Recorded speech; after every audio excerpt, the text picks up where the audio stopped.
عليكم أحبائي في الله. نبدأ الفيديو بتاعنا بالصلاة على الحبيب عليه أفضل الصلاة والسلام. من كتر عشقي في الحمام وحبي للحمام بجد خلاص أنا بقيت عارف فرد الحمام عايز إيه. يعني أنا عندي نتاية كريزلي، بص أهي دخلت هنا أهي النتاية دي. بص أنا هعمل إيه دلوقتي عشان تيجي.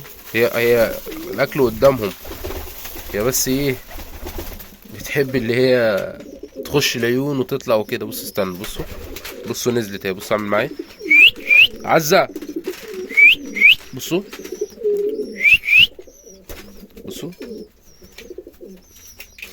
بصوا بعض الاكل. هي بتدور على حاجه واحده، بتدور على البسله وعلى الفول.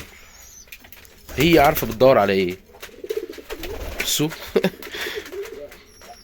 مفيش فول. طيب مفيش فول يعني، ولا فول ولا بسله، خلصتيهم.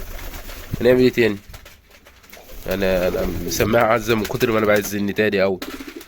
يعني نتادي مش طالعه عندي، بس كنت واخدها من واحد زميلي لسه شابه. بص هجيبها لكم تاني. بصوا استنى، هتيجي تاني. بصوا استنى، في بسلة المرة دي. عزة عزة،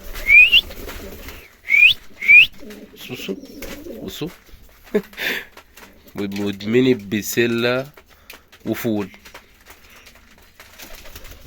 الزغاليلة اللي هناك دول، وده الدكر بتاعها.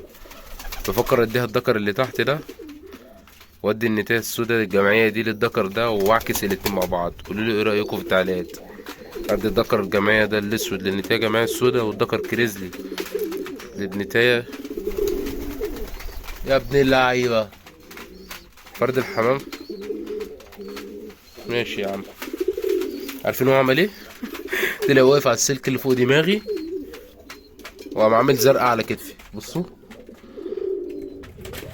وقف على السلك ده وقام عامل زرقاء على كتفي. يا عم ماشي مفيش مشكلة، النتاية دي هتحصل قريب. الدكر عمال زايف وراه. مش طول عليكم في فيديو النهارده، قلت اطلع واصور معاكم فيديو كده عشان ما اعوقش عليكم الفيديوهات.